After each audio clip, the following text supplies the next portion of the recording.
Punjabi radio USA ਸੁਣ ਰਹੇ ਸਾਰੇ ਹੀ ਸਰੋਤਿਆਂ ਨੂੰ ਮੇਰੀ ਜਗਮੋਹਨ ਸਿੰਘ ਵੱਲੋਂ ਪਿਆਰ ਭਰੀ ਸਤਿ ਸ਼੍ਰੀ ਅਕਾਲ। ਅੱਜ 18 ਜੁਲਾਈ ਦਿਨ ਸੋਮਵਾਰ ਤੇ ਤੁਹਾਡਾ ਸਭ ਦਾ ਸਾਥ ਕਰਦੇ ਹਾਂ ਜੀ, ਜਿਸ ਦੇ ਵਿੱਚ ਅਸੀਂ ਲੈ ਕੇ ਆਉਣੇ ਆ ਤੁਹਾਡੇ ਲਈ ਦੀਆਂ ਨਿਊਜ਼, ਮੌਸਮ ਦੇ ਬਾਰੇ ਜਾਣਕਾਰੀ, ਇਕਨੋਮੀ ਦੀ ਜਾਣਕਾਰੀ, ਵੱਖ-ਵੱਖ ਕੰਟਰੀ ਦੇ ਹਿਸਾਬ ਦੇ ਨਾਲ ਕਰੰਸੀ ਐਕਸਚੇਂਜ ਰੇਟ ਅਤੇ ਚਾਂਦੀ ਦੇ ਭਾਅ। ਖਬਰਾਂ ਦੀ ਸ਼ੁਰੂਆਤ ਤੋਂ ਪਹਿਲਾਂ ਅਸੀਂ ਧੰਨਵਾਦ ਕਰਦੇ ਹਾਂ ਆਪਣੇ ਸਪਾਂਸਰ ਦਾ, ਜਿਨ੍ਹਾਂ ਨੇ ਅੱਜ ਦੇ ਪ੍ਰੋਗਰਾਮ ਦੇ ਵਿੱਚ ਹਿੱਸਾ ਪਾ ਕੇ ਇਸ ਨੂੰ ਅੱਗੇ ਵਧਾਇਆ ਤੇ ਤੁਹਾਡੇ ਤੱਕ ਪਹੁੰਚਾਇਆ। ਅੱਜ ਦੀਆਂ ਖਬਰਾਂ ਦੇ ਸਪਾਂਸਰ ਹਨ ਖਾਲਸਾ ਇੰਸ਼ੋਰੈਂਸ ਏਜੰਸੀ ਵਾਲੇ ਸੈਨ ਹੋਜ਼ੇ ਤੋਂ, ਜੋ ਕਿ ਹਰ ਪ੍ਰਕਾਰ ਦੀ ਇੰਸ਼ੋਰੈਂਸ ਕਰਦੇ ਹਨ ਅਤੇ ਕਿਸੇ ਵੀ ਤਰ੍ਹਾਂ ਦੀ ਇੰਸ਼ੋਰੈਂਸ ਦੀ ਜਾਣਕਾਰੀ ਦੇ ਲਈ ਤੁਸੀਂ ਇਹਨਾਂ ਨੂੰ ਕਾਲ ਕਰ ਸਕਦੇ ਹੋ 6272252100 ਤੇ। ਇਸ ਦੇ ਨਾਲ ਸੰਤੋਖ ਸਿੰਘ ਬਾਸੀ, ਪਰਮਜੀਤ ਕੌਰ ਜੀ ਬਾਸੀ ਫਰੀਮੌਂਟ ਤੋਂ, ਮਨਜੀਤ ਸਿੰਘ ਨਰਿੰਦਰ ਕੌਰ ਕਲੋਵਿਸ ਤੋਂ ਅਤੇ ਗਿਆਨ ਸਿੰਘ ਨਾਗਰਾ ਜੀ ਸੈਨ ਹੋਜ਼ੇ ਤੋਂ। ਜੇਕਰ ਤੁਸੀਂ ਵੀ ਇਸ ਪ੍ਰੋਗਰਾਮ ਨੂੰ ਜਾਂ ਪੰਜਾਬੀ ਰੇਡੀਓ USA ਦੇ ਕਿਸੇ ਵੀ ਹੋਰ ਪ੍ਰੋਗਰਾਮ ਨੂੰ ਸਪਾਂਸਰ ਕਰਨਾ ਚਾਹੁੰਦੇ ਹੋ ਤਾਂ ਤੁਸੀਂ ਕਾਲ ਕਰ ਸਕਦੇ ਹੋ 4087227698 ਤੇ, ਜਾਂ ਫਿਰ ਈਮੇਲ ਕਰ ਸਕਦੇ ਹੋ ਸਾਡੇ ਈਮੇਲ ਐਡਰੈਸ info@punjabiradiousa.com ਤੇ। ਹੁਣ ਵਧਦੇ ਹਾਂ ਜੀ ਅੱਜ ਦੀ ਪਹਿਲੀ ਖਬਰ ਵੱਲ।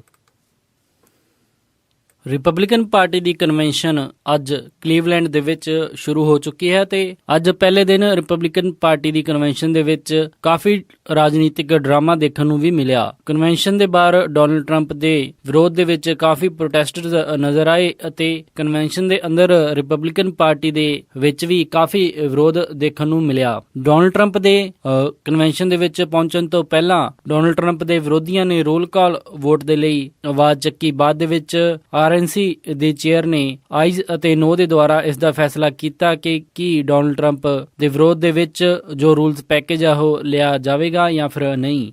ਆਈਜ਼ ਤੇ ਨੋ ਦੇ ਆਏ ਫੈਸਲੇ ਤੋਂ ਬਾਅਦ ਡੋਨਲਡ ਟਰੰਪ ਦੇ ਸਪੋਰਟਰਸ ਨੇ ਡੋਨਲਡ ਟਰੰਪ ਦੇ ਵਿਰੋਧੀਆਂ ਨੂੰ ਮਾਤ ਦੇ ਦਿੱਤੀ ਅਤੇ ਡੋਨਲਡ ਟਰੰਪ ਦਾ ਵਿਰੋਧ ਜਿਹੜਾ ਉੱਥੇ ਹੀ ਅਸਫਲ ਹੋ ਗਿਆ। ਰੂਲਸ ਪੈਕੇਜ ਦੇ ਖਿਲਾਫ ਰੋਲ ਕਾਲ ਵੋਟ ਦੇ ਲਈ ਟੋਟਲ 12 ਸਟੇਟਸ ਦੀ ਹਾਮੀ ਦੀ ਜ਼ਰੂਰਤ ਸੀ, ਪਰ ਸਿਰਫ 9 ਸਟੇਟਸ ਇਸ ਦੇ ਵਿੱਚ ਆਈਆਂ ਅਤੇ 3 ਸਟੇਟਸ ਐਂਡ ਮੂਵਮੈਂਟ ਦੇ ਉੱਤੇ ਵਿਦਡਰਾਅ ਕਰ ਗਈਆਂ, ਜਿਸ ਦੇ ਕਰਕੇ ਡੋਨਲਡ ਟਰੰਪ ਦਾ ਜੋ ਵਿਦਰੋਹ ਰਿਪਬਲਿਕਨ ਪਾਰਟੀ ਦੇ ਅੰਦਰ ਉੱਠ ਰਿਹਾ ਸੀ ਉਹ ਉੱਥੇ ਹੀ ਠੁੱਸ ਹੋ ਗਿਆ। ਇਸ ਮੌਕੇ ਦੇ ਉੱਤੇ ਰਿਪਬਲਿਕਨ ਪਾਰਟੀ ਹੁਣ ਇਕਜੁੱਟ ਦਿਖਣਾ ਚਾਹੁੰਦੀ ਹੈ ਤੇ ਨਵੰਬਰ 2016 ਦੇ ਵਿੱਚ ਆਉਣ ਵਾਲੀਆਂ ਚੋਣਾਂ ਦੇ ਲਈ ਉਹ ਪੂਰਾ ਤਿਆਰ ਹੋਣਾ ਚਾਹੁੰਦੀ ਹੈ। ਡੋਨਲਡ ਟਰੰਪ ਦੇ ਕੈਂਪੇਨ ਨੇ ਜਿਵੇਂ ਹੀ ਫਲੋਰ ਸੰਭਾਲਿਆ, ਉਹਨਾਂ ਨੇ ਹਿਲਰੀ ਕਲਿੰਟਨ ਅਤੇ ਡੈਮੋਕ੍ਰੈਟਿਕ ਪਾਰਟੀ ਦੇ ਉੱਤੇ ਨਿਸ਼ਾਨੇ ਸਾਧਣੇ ਸ਼ੁਰੂ ਕਰ ਦਿੱਤੇ। ਇਸ ਤੋਂ ਪਹਿਲਾਂ ਹੋਏ ਡਰਾਮੇ ਦੇ ਵਿੱਚ ਕੋਲੋਰਾਡੋ ਦੇ ਡੈਲੀਗੇਟਸ ਨੇ ਵਾਕ ਆਫ ਵੀ ਕਨਵੈਨਸ਼ਨ ਦੇ ਵਿੱਚੋਂ ਕਰ ਲਿਆ। ਸੋ ਇਹ ਰਾਜਨੀਤਿਕ ਉਥਲ-ਪਥਲ ਅਗਲੇ ਆਉਣ ਵਾਲੇ 2 ਦਿਨ ਹੋਰ ਰਿਪਬਲਿਕਨ ਪਾਰਟੀ ਦੀ ਕਨਵੈਨਸ਼ਨ ਦੇ ਵਿੱਚ ਮਿਲੂਗੀ, ਪਰ ਰਿਪਬਲਿਕਨ ਪਾਰਟੀ ਦੀ ਸੀਨੀਅਰ ਲੀਡਰਸ਼ਿਪ ਵੀ ਹੁਣ ਕਿਤੇ ਨਾ ਕਿਤੇ ਇਹ ਕੋਸ਼ਿਸ਼ ਕਰ ਰਹੀ ਹੈ ਕਿ ਰਿਪਬਲਿਕਨ ਪਾਰਟੀ ਨੂੰ ਇਕਜੁੱਟ ਦਿਖਾਇਆ ਜਾਵੇ। ਇਸ ਮੌਕੇ ਦੇ ਉੱਤੇ ਸਭ ਤੋਂ ਪਹਿਲਾਂ ਇਲੀਗਲ ਇਮੀਗ੍ਰੈਂਟਸ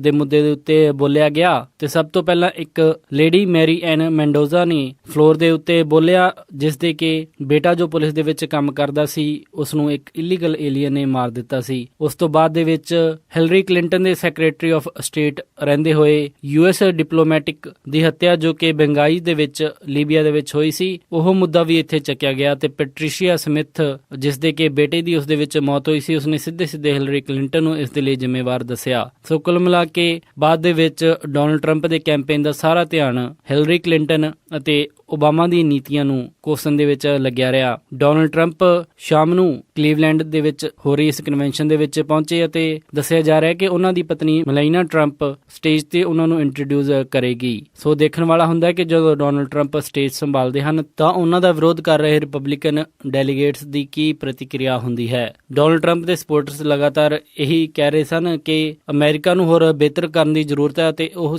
ਕੰਮ ਸਿਰਫ ਇੱਕ ਆਦਮੀ ਹੀ ਕਰ ਸਕਦਾ ਹੈ ਤੇ ਉਹ ਹਨ ਡੋਨਲਡ ਟਰੰਪ। ਇਸ ਤੋਂ ਪਹਿਲਾਂ ਕਲੀਵਲੈਂਡ ਦੇ ਵਿੱਚ ਹੋ ਰਹੀ ਕਨਵੈਨਸ਼ਨ ਦੇ ਲਈ ਕਲੀਵਲੈਂਡ ਪੁਲਿਸ ਚੀਫ ਨੇ ਓਹਾਇਓ ਦੇ ਗਵਰਨਰ ਜੌਨ ਕੈਸਿਕ ਨੂੰ ਓਹਾਇਓ ਦੇ ਸਟੇਟ ਲਾ ਓਪਨ ਕੈਰੀ ਗਨ ਲਾ ਦੇ ਵਿੱਚ ਤਬਦੀਲੀ ਕਰਨ ਲਈ ਕਿਹਾ ਸੀ ਤਾਂ ਕਿ ਹੋ ਰਹੀ ਇਸ ਕਨਵੈਨਸ਼ਨ ਦੇ ਵਿੱਚ ਕੋਈ ਪਬਲਿਕ ਤੌਰ ਦੇ ਉੱਤੇ ਹਥਿਆਰ ਨਾ ਲੈ ਕੇ ਆ ਸਕੇ, ਜਿਸ ਦੇ ਕਾਰਨ ਕੋਈ ਸ਼ੂਟਿੰਗ ਵਾਲੀ ਘਟਨਾ ਨਾ ਘਟੇ। ਪਰ ਓਹਾਇਓ ਦੇ ਗਵਰਨਰ ਜੌਨ ਕੈਸਿਕ ਨੇ ਇਸ ਦੇ ਉੱਤੇ ਜਵਾਬ ਦਿੰਦੇ ਹੋਏ ਕਿਹਾ ਸੀ ਕਿ ਓਹਾਇਓ ਦੇ ਗਵਰਨਰ ਕੋਲ ਇਹ ਪਾਵਰ ਨਹੀਂ ਕਿ ਉਹ ਕਿਸੇ ਫੈਡਰਲ ਲਾਅ ਨੂੰ ਜਾਂ ਫਿਰ ਫੰਡਾਮੈਂਟਲ ਰਾਈਟ ਨੂੰ ਬਦਲ ਸਕੇ। ਹੁਣ ਦੇਖਣ ਵਾਲਾ ਹੁੰਦਾ ਹੈ ਕਿ ਆਉਣ ਵਾਲੇ ਇਹਨਾਂ ਕਨਵੈਨਸ਼ਨ ਦੇ ਦਿਨਾਂ ਦੇ ਵਿੱਚ ਕੋਈ ਸ਼ੂਟਿੰਗ ਦੀ ਘਟਨਾ ਨਾ ਹੋਵੇ।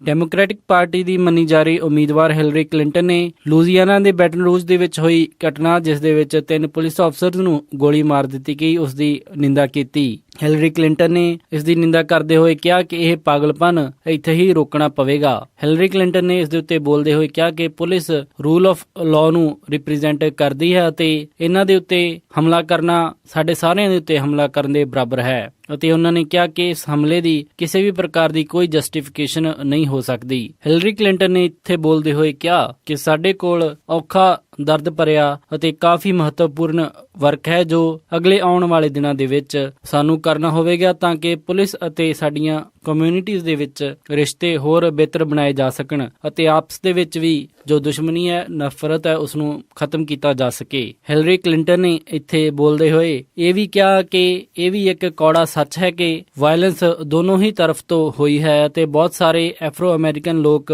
ਪੁਲਿਸ ਤੋਂ ਵੀ ਖੌਫ ਖਾਂਦੇ ਹਨ ਅਤੇ ਐਫਰੋ ਅਮਰੀਕਨ ਲੋਕਾਂ ਦਾ ਵੀ ਦਰਦ ਉਹ ਜਾਣਦੇ ਹਨ।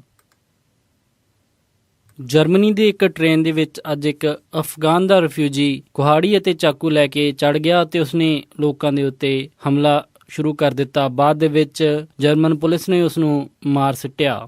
ਪੁਲਿਸ ਨੇ ਦੱਸਿਆ ਕਿ ਇਹ ਵਿਅਕਤੀ ਮਾਈਨਰ ਦੇ ਤੌਰ ਦੇ ਉੱਤੇ ਜਰਮਨੀ ਅਫਗਾਨਿਸਤਾਨ ਤੋਂ ਆਇਆ ਸੀ ਅਤੇ ਰਿਫਿਊਜੀ ਫੈਸਿਲਿਟੀ ਦੇ ਵਿੱਚ ਕਾਫੀ ਚਿਰ ਰਿਹਾ ਅਤੇ ਹੁਣ ਉਹ ਆਪਣੇ ਪਰਿਵਾਰ ਦੇ ਨਾਲ ਰਹਿ ਰਿਹਾ ਸੀ, ਜਿਨ੍ਹਾਂ ਨੇ ਉਸ ਰਿਫਿਊਜੀ ਕੈਂਪ ਚੋਂ ਅਡਾਪਟ ਕੀਤਾ ਸੀ। ਅਥਾਰਟੀਜ਼ ਨੇ ਦੱਸਿਆ ਕਿ ਉਸ ਹਮਲੇ ਦੇ ਮਕਸਦ ਨੂੰ ਹਜੇ ਵੀ ਲੱਭ ਰਹੇ ਹਨ ਅਤੇ ਪੁਲਿਸ ਇਸ ਦੀ ਜਾਂਚ ਕਰ ਰਹੀ ਹੈ। ਜਰਮਨੀ ਦੇ ਵਿੱਚ ਪਿਛਲੇ ਸਾਲ 1 ਮਿਲੀਅਨ ਤੋਂ ਜ਼ਿਆਦਾ ਰਿਫਿਊਜੀ ਐਂਟਰ ਕੀਤੇ ਸਨ ਅਤੇ ਇਹਨਾਂ ਦੇ ਵਿੱਚੋਂ 1.5 ਲੱਖ ਤੋਂ ਜ਼ਿਆਦਾ ਲੋਕ ਅਫਗਾਨਿਸਤਾਨ ਤੋਂ ਆਏ ਸਨ, ਪਰ ਹਜੇ ਤੱਕ ਇਹ ਕਨਫਰਮ ਨਹੀਂ ਹੋਇਆ ਕਿ ਇਹ ਵਿਅਕਤੀ ਉਹਨਾਂ ਦੇ ਵਿੱਚੋਂ ਹੀ ਆਉਣ ਵਾਲਾ ਇੱਕ ਸੀ ਜਾਂ ਉਸ ਤੋਂ ਪਹਿਲਾਂ ਦਾ ਜਰਮਨੀ ਦੇ ਵਿੱਚ ਰਹਿ ਰਿਹਾ ਸੀ। ਕੋਰੀਆ ਤੋਂ ਆਈ ਇੱਕ ਖਬਰ ਦੇ ਮੁਤਾਬਿਕ ਸਾਊਥ ਕੋਰੀਆ ਨੇ ਦੱਸਿਆ ਹੈ ਕਿ ਨਾਰਥ ਕੋਰੀਆ ਨੇ 3 ਬੈਲਿਸਟਿਕ ਮਿਜ਼ਾਈਲਸ ਫਾਇਰ ਕੀਤੀਆਂ। ਇਹ 3 ਮਿਜ਼ਾਈਲਸ ਉੱਥੋਂ ਦੇ ਲੋਕਲ ਸਮੇਂ 6:45 ਵਜੇ ਤੋਂ ਲੈ ਕੇ 6:45 ਵਜੇ ਦੇ ਵਿਚਕਾਰ ਕੀਤੀਆਂ ਗਈਆਂ। ਦੱਸਿਆ ਜਾ ਰਿਹਾ ਹੈ ਕਿ ਇਹ ਮਿਜ਼ਾਈਲਸ ਸਾਊਥ ਕੋਰੀਆ ਦਾ ਸਾਰਾ ਏਰੀਆ ਕਵਰ ਕਰ ਸਕਦੀਆਂ ਹਨ। ਇਹ ਮਿਜ਼ਾਈਲ ਟੈਸਟ ਉਸ ਤੋਂ ਠੀਕ 6 ਦਿਨਾਂ ਬਾਅਦ ਕੀਤਾ ਗਿਆ, ਜਦੋਂ ਸਾਊਥ ਕੋਰੀਆ ਨੇ ਇਹ ਅਨਾਉਂਸ ਕੀਤਾ ਸੀ ਕਿ ਉਹ US ਦੇ ਦੁਆਰਾ ਇੱਕ ਮਿਸਾਈਲ ਡਿਫੈਂਸ ਸਿਸਟਮ ਆਪਣੀ ਕੰਟਰੀ ਦੇ ਵਿੱਚ ਸੈਟਅਪ ਕਰੇ। ਇਸ ਦਾ ਸਖਤ ਵਿਰੋਧ ਨਾਰਥ ਕੋਰੀਆ ਨੇ ਪਹਿਲਾਂ ਕੀਤਾ ਸੀ ਅਤੇ ਇਸ ਦੇ ਅੰਜਾਮ ਭੁਗਤਣ ਦੇ ਲਈ ਸਾਊਥ ਕੋਰੀਆ ਨੂੰ ਤਿਆਰ ਰਹਿਣ ਦਾ ਚੇਤਾਵਨੀ ਵੀ ਦਿੱਤੀ ਸੀ। ਰਾਸ਼ਟਰਪਤੀ ਬਰਾਕ ਓਬਾਮਾ ਨੇ ਵੀਅਤਨਾਮ ਵਾਰ ਦੇ ਵੈਟਰਨਸ ਨੂੰ ਮੈਡਲ ਆਫ ਆਨਰ ਦੇ ਸਨਮਾਨ ਦੇ ਨਾਲ ਅਵਾਰਡ ਕੀਤਾ। ਸੋਮਵਾਰ ਨੂੰ ਹੋਏ ਇਸ ਸਮਾਰੋਹ ਦੇ ਵਿੱਚ retired lieutenant colonel Charles cattles ਨੂੰ 44 ਜਵਾਨਾਂ ਦੀ ਜਾਨ ਬਚਾਉਣ ਦੇ ਲਈ ਇਹ ਅਵਾਰਡ ਦਿੱਤਾ ਗਿਆ। ਮਈ 1967 ਦੇ ਵਿੱਚ ਲੈਫਟੀਨੈਂਟ ਕੈਟਲਸ ਨੇ ਹੈਲੀਕਾਪਟਰ ਉਲਝਾ ਕੇ ਇਹਨਾਂ ਨੌਜਵਾਨਾਂ ਨੂੰ ਬਚਾਇਆ ਸੀ ਅਤੇ ਦੱਸਿਆ ਜਾ ਰਿਹਾ ਹੈ ਕਿ ਆਪਣੀ ਜਾਨ ਦੀ ਪਰਵਾਹ ਨਾ ਕਰਦੇ ਹੋਏ ਲੈਫਟੀਨੈਂਟ ਕੈਟਲਸ ਨੇ ਟੋਟਲ 3 ਚੱਕਰ ਲਾਏ ਅਤੇ ਇਹਨਾਂ 44 ਜਵਾਨਾਂ ਦੀ ਜਾਨ ਬਚਾਈ। ਰਾਸ਼ਟਰਪਤੀ ਬਰਾਕ ਓਬਾਮਾ ਨੇ ਇਸ ਮੌਕੇ ਦੇ ਉੱਤੇ ਉਹਨਾਂ ਦਾ ਧੰਨਵਾਦ ਕੀਤਾ ਅਤੇ ਇਰਾਕ ਅਤੇ ਵੀਅਤਨਾਮ ਵਾਰ ਦੇ ਹੋਰ ਵੈਟਰਨਸ ਨੂੰ ਵੀ ਸਨਮਾਨਿਤ ਕੀਤਾ। ਵੀਕਐਂਡ ਦੇ ਉੱਤੇ ਬੇਕਰਸਫੀਲਡ ਦੇ ਵਿੱਚ ਹੋਈ ਘਟਨਾ, ਜਿਸ ਦੇ ਵਿੱਚ 14 ਲੋਕ ਜ਼ਖਮੀ ਹੋ ਗਏ ਸਨ। ਅਥਾਰਟੀਜ਼ ਨੇ ਇਸ ਦੇ ਲਈ ਗੈਂਗ ਵਾਰ ਨੂੰ ਜ਼ਿੰਮੇਦਾਰ ਦੱਸਿਆ ਹੈ। ਬੇਕਰਸਫੀਲਡ ਏਰੀਆ ਦੇ ਵਿੱਚ ਤਕਰੀਬਨ 150 ਲੋਕ ਇੱਕ ਜਗ੍ਹਾ ਦੇ ਉੱਤੇ ਪਾਰਟੀ ਕਰ ਰਹੇ ਸਨ। ਇਸ ਪਾਰਟੀ ਦੇ ਵਿੱਚ ਆਏ ਪੇਰੈਂਟਸ ਨੇ 3 ਲੋਕਾਂ ਨੂੰ ਧੱਕੇ ਦੇ ਨਾਲ ਪਾਰਟੀ ਦੇ ਵਿੱਚੋਂ ਜਾਣ ਦੇ ਲਈ ਮਜਬੂਰ ਕੀਤਾ ਅਤੇ ਬਾਅਦ ਦੇ ਵਿੱਚ ਇਹ 3 ਨੌਜਵਾਨ ਹਥਿਆਰਾਂ ਦੇ ਨਾਲ ਲੈਸ ਹੋ ਕੇ ਪਾਰਟੀ ਦੇ ਵਿੱਚ ਮੁੜ ਵਾਪਸ ਆਏ ਅਤੇ ਉਹਨਾਂ ਨੇ ਕਰਾਊਡ ਦੇ ਉੱਤੇ ਗੋਲੀਆਂ ਸੈਮੀ ਆਟੋਮੈਟਿਕ ਹੈਂਡਗਨ ਦੇ ਨਾਲ ਚਲਾ ਦਿੱਤੀਆਂ। ਪੁਲਿਸ ਚੀਫ ਨੇ ਇਸ ਦੇ ਉੱਤੇ ਬੋਲਦੇ ਹੋਏ ਕਿਹਾ ਕਿ ਇਸ ਤਰ੍ਹਾਂ ਦੀ ਸ਼ੂਟਿੰਗ ਜੋ ਕਰਾਊਡ ਦੇ ਉੱਤੇ ਹੁੰਦੀ ਹੈ, ਤੁਹਾਨੂੰ ਨਹੀਂ ਪਤਾ ਤੁਸੀਂ ਕਿਸ ਦੇ ਵਾਲਾ ਨਿਸ਼ਾਨਾ ਬਣਾ ਰਹੇ ਹੋ ਤੇ ਇਹ ਕਿੰਨਾ ਨੁਕਸਾਨ ਕਰੇਗੀ। ਇਹਨਾਂ 14 ਜ਼ਖਮੀਆਂ ਦੇ ਵਿੱਚੋਂ 2 ਦੀ ਹਾਲਤ ਕਾਫੀ ਗੰਭੀਰ ਦੱਸੀ ਜਾ ਰਹੀ ਹੈ ਤੇ ਬਾਕੀ 12 ਨੂੰ ਘੱਟ ਸੱਟਾਂ ਵੱਜੀਆਂ ਹਨ ਅਤੇ ਉਹਨਾਂ ਦੀ ਹਾਲਤ ਖਤਰੇ ਤੋਂ ਬਾਹਰ ਹੈ। ਡਿਟੈਕਟਿਵਸ ਨੇ ਇਸ ਮਾਮਲੇ ਦੇ ਉੱਤੇ ਜਾਂਚ ਕਰਦੇ ਹੋਏ ਇਹ ਪਤਾ ਲਾਇਆ ਕਿ ਇਸ ਪੂਰੇ ਘਟਨਾਕ੍ਰਮ ਦੇ ਪਿੱਛੇ 2 ਗੈਂਗਸ ਦੀ ਰਾਈਵਲਰੀ ਦਾ ਹੱਥ ਹੈ। ਹਜੇ ਤੱਕ ਇਸ ਘਟਨਾ ਦੇ ਲਈ ਕਿਸੇ ਨੂੰ ਵੀ ਗ੍ਰਿਫਤਾਰ ਨਹੀਂ ਕੀਤਾ ਗਿਆ ਅਤੇ ਅਥਾਰਟੀਜ਼ ਨੇ ਦੱਸਿਆ ਹੈ ਕਿ ਇਸ ਮੌਕੇ ਦੇ ਉੱਤੇ ਗਵਾਹ ਪੁਲਿਸ ਦੇ ਨਾਲ ਕੋਆਪਰੇਟ ਨਹੀਂ ਕਰ ਰਹੇ। ਇਹ ਸਨ ਅੱਜ ਦੀਆਂ ਕੁਝ ਖਾਸ ਖਬਰਾਂ ਤੇ ਹੁਣ ਵਧਦੇ ਹਾਂ ਜੀ ਮੌਸਮ ਦੀ ਜਾਣਕਾਰੀ ਦੇ ਵੱਲ। ਮੰਗਲਵਾਰ ਨੂੰ ਸੈਨ ਹੋਜ਼ੇ ਦੇ ਵਿੱਚ ਹਾਈ ਟੈਂਪਰੇਚਰ ਰਹੇਗਾ 77 ਡਿਗਰੀ ਅਤੇ ਰਾਤ ਨੂੰ ਲੋ ਟੈਂਪਰੇਚਰ ਰਹੇਗਾ 55 ਡਿਗਰੀ। ਸੈਨ ਫਰਾਂਸਿਸਕੋ ਦੇ ਵਿੱਚ 64 ਡਿਗਰੀ ਹਾਈ ਅਤੇ ਰਾਤ ਨੂੰ 53 ਡਿਗਰੀ ਲੋ। ਸੈਕਰਾਮੈਂਟੋ ਦੇ ਵਿੱਚ 87 ਡਿਗਰੀ ਹਾਈ ਅਤੇ ਰਾਤ ਨੂੰ 53 ਡਿਗਰੀ ਲੋ। ਯੂਬਾ ਸਿਟੀ ਦੇ ਵਿੱਚ 99 ਡਿਗਰੀ ਹਾਈ ਅਤੇ ਰਾਤ ਨੂੰ 55 ਡਿਗਰੀ ਲੋ। ਸਟਾਕਟਨ ਦੇ ਵਿੱਚ 86 ਡਿਗਰੀ ਹਾਈ ਅਤੇ ਰਾਤ ਨੂੰ 54 ਡਿਗਰੀ ਲੋ। ਟ੍ਰੇਸੀ ਦੇ ਵਿੱਚ 84 ਡਿਗਰੀ ਹਾਈ ਅਤੇ ਰਾਤ ਨੂੰ 56 ਡਿਗਰੀ ਲੋ। ਮੋਡੈਸਟੋ ਦੇ ਵਿੱਚ 88 ਡਿਗਰੀ ਹਾਈ ਅਤੇ ਰਾਤ ਨੂੰ 56 ਡਿਗਰੀ ਲੋ। ਫ੍ਰੈਜ਼ਨੋ ਦੇ ਵਿੱਚ 95 ਡਿਗਰੀ ਹਾਈ ਅਤੇ ਰਾਤ ਨੂੰ 61 ਡਿਗਰੀ ਲੋ। ਬੇਕਰਸਫੀਲਡ ਦੇ ਵਿੱਚ 97 ਡਿਗਰੀ ਹਾਈ ਅਤੇ ਰਾਤ ਨੂੰ 66 ਡਿਗਰੀ ਲੋ। ਲਾਸ ਐਂਜਲਸ ਦੇ ਵਿੱਚ 88 ਡਿਗਰੀ ਹਾਈ ਅਤੇ ਰਾਤ ਨੂੰ 65 ਡਿਗਰੀ ਲੋ। ਟਰਕੀ ਦੇ ਵਿੱਚ 76 ਡਿਗਰੀ ਹਾਈ ਅਤੇ ਰਾਤ ਨੂੰ 44 ਡਿਗਰੀ ਲੋ। ਸਾਊਥ ਲੇਕ ਟਾਹੋ ਦੇ ਵਿੱਚ 76 ਡਿਗਰੀ ਹਾਈ ਅਤੇ ਰਾਤ ਨੂੰ 43 ਡਿਗਰੀ ਲੋ। ਪੋਰਟਲੈਂਡ ਓਰੇਗਨ ਦੇ ਵਿੱਚ 78 ਡਿਗਰੀ ਹਾਈ ਅਤੇ ਰਾਤ ਨੂੰ 58 ਡਿਗਰੀ ਲੋ। ਸਿਏਟਲ ਦੇ ਵਿੱਚ 76 ਡਿਗਰੀ ਹਾਈ ਅਤੇ ਰਾਤ ਨੂੰ 58 ਡਿਗਰੀ ਲੋ। ਫਲੈਗਸਟੈਫ ਐਰੀਜ਼ੋਨਾ ਦੇ ਵਿੱਚ 76 ਡਿਗਰੀ ਹਾਈ ਅਤੇ ਰਾਤ ਨੂੰ 54 ਡਿਗਰੀ ਲੋ।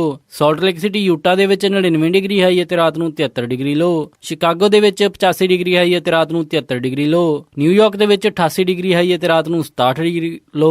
ਕੈਨੇਡਾ ਟੋਰਾਂਟੋ ਦੇ ਵਿੱਚ 25 ਡਿਗਰੀ ਸੈਲਸੀਅਸ ਹਾਈ ਅਤੇ ਰਾਤ ਨੂੰ 14 ਡਿਗਰੀ ਸੈਲਸੀਅਸ ਲੋ।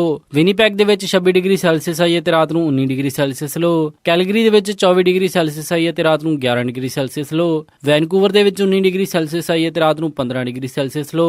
ਪੰਜਾਬ ਅੰਮ੍ਰਿਤਸਰ ਦੇ ਵਿੱਚ 39 ਡਿਗਰੀ ਸੈਲਸੀਅਸ ਹਾਈ ਅਤੇ ਰਾਤ ਨੂੰ 27 ਡਿਗਰੀ ਸੈਲਸੀਅਸ ਲੋ। ਮੈਲਬਰਨ ਆਸਟ੍ਰੇਲੀਆ ਦੇ ਵਿੱਚ 16 ਡਿਗਰੀ ਸੈਲਸੀਅਸ ਹਾਈ ਅਤੇ ਰਾਤ ਨੂੰ 8 ਡਿਗਰੀ ਸੈਲਸੀਅਸ ਲੋ। ਲੰਡਨ ਦੇ ਵਿੱਚ 31 ਡਿਗਰੀ ਸੈਲਸੀਅਸ ਹਾਈ ਅਤੇ ਰਾਤ ਨੂੰ 22 ਡਿਗਰੀ ਸੈਲਸੀਅਸ ਲੋ। ਬਰਲਿਨ ਦੇ ਵਿੱਚ 24 ਡਿਗਰੀ ਸੈਲਸੀਅਸ ਹਾਈ ਅਤੇ ਰਾਤ ਨੂੰ 14 ਡਿਗਰੀ ਸੈਲਸੀਅਸ ਲੋ। ਅਤੇ ਫਰਾਂਸ ਪੈਰਿਸ ਦੇ ਵਿੱਚ 33 ਡਿਗਰੀ ਸੈਲਸੀਅਸ ਹਾਈ ਅਤੇ ਰਾਤ ਨੂੰ 22 ਡਿਗਰੀ ਸੈਲਸੀਅਸ ਲੋ ਰਹੇਗਾ ਜੀ। ਇਹ ਸੀ ਜੀ ਮੌਸਮ ਦੀ ਜਾਣਕਾਰੀ ਤੇ ਹੁਣ ਵਧਦੇ ਹਾਂ ਜੀ ਸਟਾਕ ਮਾਰਕੀਟ ਦੀ ਇਨਫੋਰਮੇਸ਼ਨ ਵੱਲ। ਸੋਮਵਾਰ ਨੂੰ ਕਲੋਜ਼ਿੰਗ ਦੇ ਸਮੇਂ ਡਾਓ ਜੋਨਸ 16 ਅੰਕ ਵੱਧ ਕੇ 18,533.05 ਤੇ ਬੰਦ ਹੋਇਆ। ਨੈਸਡੈਕ 26 ਅੰਕ ਵੱਧ ਕੇ 5,055.78 ਤੇ ਬੰਦ ਹੋਇਆ। S&P 5 ਅੰਕ ਵੱਧ ਕੇ 2166.99 ਤੇ ਬੰਦ ਹੋਇਆ ਅਤੇ ਵਿਲਸ਼ਾਇਰ 5000 52 ਅੰਕ ਵੱਧ ਕੇ 22,441.19 ਤੇ ਬੰਦ ਹੋਇਆ। ਅੱਜ ਦਾ ਸਭ ਤੋਂ ਮਸ਼ਹੂਰ ਸਟਾਕ ਬੈਂਕ ਆਫ ਅਮਰੀਕਾ ਦਾ ਰਿਹਾ, ਜਿਸ ਦੀ ਕੀਮਤ 14.14 ਰਹੀ। ਕਰੰਸੀ ਐਕਸਚੇਂਜ ਰੇਟ ਦੇ ਵਿੱਚ ਇੱਕ US ਡਾਲਰ ਦੀ ਕੀਮਤ 67 ਰੁਪਏ 22 ਪੈਸੇ, ਇੱਕ ਕੈਨੇਡੀਅਨ ਡਾਲਰ ਦੀ ਕੀਮਤ 51 ਰੁਪਏ 79 ਪੈਸੇ, ਇੱਕ ਬ੍ਰਿਟਿਸ਼ ਪਾਉਂਡ ਦੀ ਕੀਮਤ 88 ਰੁਪਏ 80 ਪੈਸੇ, ਇੱਕ ਯੂਰੋ ਦੀ ਕੀਮਤ 74 ਰੁਪਏ 40 ਪੈਸੇ, ਇੱਕ ਆਸਟ੍ਰੇਲੀਅਨ ਡਾਲਰ ਦੀ ਕੀਮਤ 50 ਰੁਪਏ 54 ਪੈਸੇ, ਇੱਕ ਨਿਊਜ਼ੀਲੈਂਡ ਡਾਲਰ ਦੀ ਕੀਮਤ 47 ਰੁਪਏ 20 ਪੈਸੇ, ਇੱਕ ਸਿੰਗਾਪੁਰ ਡਾਲਰ ਦੀ ਕੀਮਤ 49 ਰੁਪਏ 72 ਪੈਸੇ, ਇੱਕ ਬਹਿਰੀਨੀ ਦਿਨਾਰ ਦੀ ਕੀਮਤ 178 ਰੁਪਏ 08 ਪੈਸੇ, ਇੱਕ ਕੁਵੈਤੀ ਦਿਨਾਰ ਦੀ ਕੀਮਤ 222 ਰੁਪਏ 37 ਪੈਸੇ। ਸੋਨੇ ਦਾ ਰੇਟ $1329.33 ਪਰ ਆਉਂਸ ਰਿਹਾ ਅਤੇ ਚਾਂਦੀ $19.95 ਪਰ ਆਉਂਸ ਰਹੀ। ਇਸੇ ਦੇ ਨਾਲ ਅੱਜ ਦਾ ਇਹ ਖਬਰਾਂ ਦਾ ਬੁਲੇਟਿਨ ਇੱਥੇ ਹੀ ਸਮਾਪਤ ਕਰਦੇ ਹਾਂ ਜੀ। ਇਜਾਜ਼ਤ ਦਿਓ। ਉਮੀਦ ਹੈ ਕਿ ਤੁਹਾਨੂੰ ਅੱਜ ਦਾ ਇਹ ਪ੍ਰੋਗਰਾਮ ਪਸੰਦ ਆਇਆ ਹੋਵੇਗਾ। ਕਿਸੇ ਵੀ ਤਰ੍ਹਾਂ ਦੇ ਫੀਡਬੈਕ ਦੇ ਲਈ ਤੁਸੀਂ ਸਾਨੂੰ ਕਾਲ ਕਰ ਸਕਦੇ ਹੋ 408-272-5200 ਤੇ ਜਾਂ ਫਿਰ ਈਮੇਲ ਕਰ ਸਕਦੇ ਹੋ ਸਾਡੇ ਈਮੇਲ ਐਡਰੈਸ info@punjabiradiousa.com ਤੇ। ਇੱਕ ਵਾਰੀ ਫਿਰ ਸਾਰੇ ਸਪਾਂਸਰਸ ਦਾ ਬਹੁਤ ਬਹੁਤ ਧੰਨਵਾਦ। ਮਿਲਦੇ ਹਾਂ ਜੀ ਅਪਡੇਟ ਅਮਰੀਕਾ ਦੇ ਅਗਲੇ ਅੰਕ ਵਿੱਚ। ਤਦ ਤੱਕ ਲਈ ਸਾਰਿਆਂ ਨੂੰ ਪਿਆਰ ਅਤੇ ਸਤਿਕਾਰ ਭਰੀ ਸਤਿ ਸ਼੍ਰੀ ਅਕਾਲ। ਸੁਣਦੇ ਰਹੋ ਜੀ ਪੰਜਾਬੀ ਰੇਡੀਓ USA।